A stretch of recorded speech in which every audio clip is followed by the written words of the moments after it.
Welcome back to the channel, my fellow soap addicts.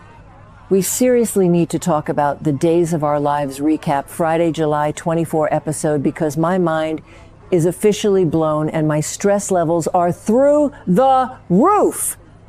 Grab your coffee, because we have a lot of ground to cover today. I cannot believe they did that.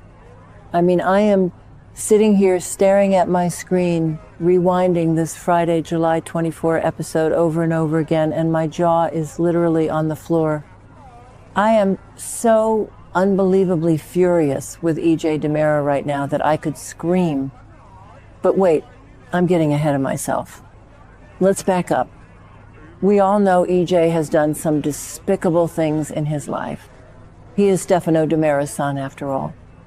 But framing Holly Jonas, a teenager, planting those tainted Corosil pills in her hospital bag just to cover up his own corporate mess, that is a new low, even for EJ.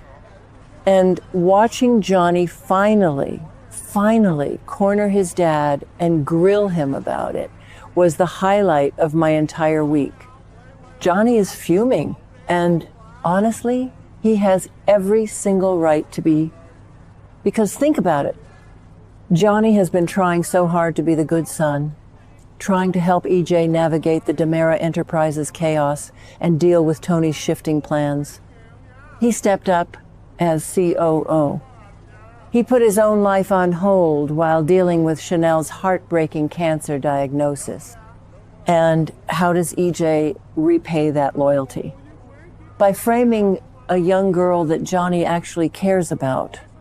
When Johnny launched into that heated confrontation with EJ on Friday, you could literally feel the disappointment radiating off the screen. Johnny is demanding to know if EJ planted those drugs. Of course he did. But EJ is so arrogant, so completely consumed by his own ego, that he thinks he can just lie his way out of it. And I know some people are loving this ruthless CEO version of EJ, but personally, I am sick of it. Remember when EJ used to have at least a tiny shred of humanity when Sammy was around? Yeah, didn't work then either in the long run, but at least he had a conscience. Now, he's just playing God with people's lives. He's covering up a fatal drug crisis. People are dying from this tainted Corosil. And EJ's big master plan is to throw Holly under the bus. I am so incredibly proud of Johnny for clashing with him over this cover-up. Johnny is basically telling him it is not right to mess with her life like this. I am predicting right now that Johnny is going to quit. He has to. Wait, no, maybe he won't. He loves Chanel too much and needs the DiMera money for her medical bills. Ugh, I don't know. My head is spinning. Okay, back to the point. Let's pivot to the other massive shocker of the episode. Gwen Rizchak is missing. And not just, oh, I went on a spa weekend and forgot my phone missing. She has been fully abducted. I mean, Leo Stark is running around Salem like a chicken with its head cut off, and for once in his life, I actually feel bad for the guy. Leo is on a desperate mission for answers, and the clues he is finding are genuinely disturbing. He goes to Gwen's hotel room, and her bed hasn't even been slept in. She isn't responding to any of his texts.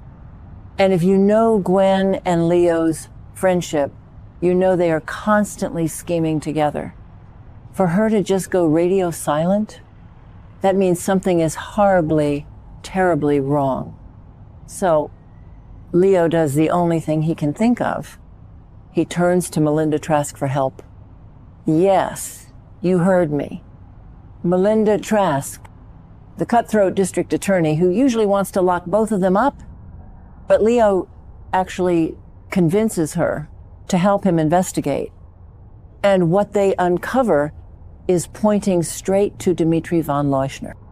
Dmitri. I cannot even handle this twist. We all know Dmitri is bad news, but actually kidnapping Gwen? I am terrified for her. I know Gwen has done some awful things in her past, the whole Abigail saga, the blackmail, the lies, but nobody deserves to be snatched by a masked man and held captive. And the crazy part is, we know from the summer spoilers that Kristen DiMera also gets snatched by a masked man and ends up on DiMera Island. What if Dimitri is holding Gwen there too? But honestly, seeing Leo step up as a genuine friend is kind of refreshing. He is usually so selfish, just looking for the next scandal or the next rich guy to scam. But his genuine panic over Gwen's disappearance shows that he actually has a heart buried somewhere under all those tailored suits. I am completely here for this Leo and Melinda team up. They are such an unlikely duo, but Trask has the legal power and Leo has the sneaky snooping skills. Together, they might actually track Dimitri down. I just hope they find Gwen before it's too late, because Dimitri is completely unhinged. Speaking of unhinged, can we talk about Stephanie Johnson for a minute? Because my heart is absolutely breaking for Steve and Kayla. On Friday's episode, Steve and Kayla are just sitting there fretting over Stephanie, and Steve admits his absolute worst fear that Stephanie is going to spiral completely out of control and he will be powerless to stop it. Powerless. Steve Patch Johnson, the man who has literally saved Salem from terrorists, mad scientists, and crime lords, feels powerless to save his own daughter from her mental health crisis. It is so utterly devastating to watch. You can see the sheer terror in a father's eyes when he realizes he can't fix his little girl's pain. And who can blame Stephanie for spiraling? The poor girl has been through hell and back. First, the horrifying trauma of being kidnapped by Owen Kent, which left her with severe PTSD. And then, just as she's trying to piece her life back together, Joy Wesley waltzes into town with Alex's secret baby, Kelsey. Kayla is so incredibly concerned about how Stephanie is dealing with Alex's new family. Stephanie feels like a complete outsider in her own marriage. She's watching her husband bond with another woman over a child she didn't even know existed. It's a nightmare. I am so glad Steve and Kayla have each other to lean on right now. They are the ultimate super couple. Kayla is being Steve's rock, and Steve is holding Kayla together while they wait for the other shoe to drop. Because we all know bad news is still brewing. If Stephanie doesn't get some serious psychiatric help soon, she is going to do something drastic. I am dreading what's coming for her, but I also can't look away. The writers are really putting the Johnson family through the ringer this year. Now, let's talk about my favorite part of the entire episode. Xander and Sarah. Yes, give it to me. I have been watching this show for years, and I have suffered through so many terrible pairings, but Xander and Sarah are endgame. I don't care what anyone says. On Friday, amidst all the chaos of the drug crisis and the hospital drama, Xander and Sarah finally share a quiet, peaceful moment together. Sarah has been running around with Brady Black, exchanging premature I love yous, but we all know that is a massive mistake. Brady is a disaster zone. Xander is Sarah's true love. Period.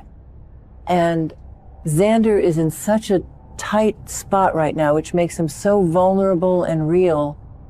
Brady has been relentlessly pushing Xander to pry a drug use confession out of Holly. Brady wants someone to blame for this Corazil mess. But Xander actually wants to believe Holly.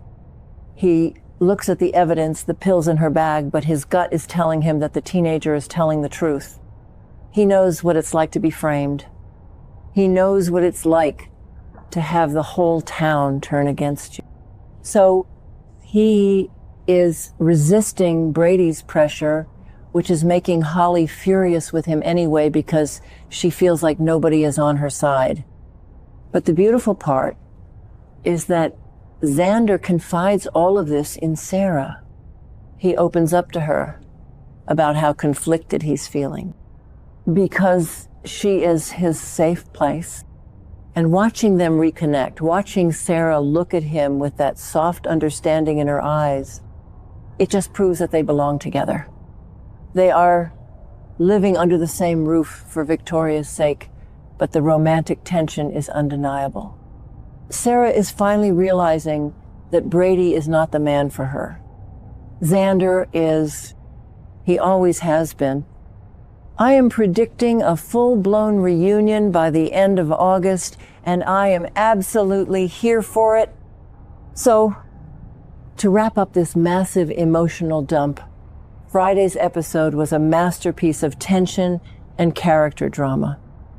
Johnny is going to war with EJ, Leo is playing detective to save Gwen from Dimitri, Steve and Kayla are bracing for Stephanie's inevitable crash, and Xander and Sarah are finding their way back to each other.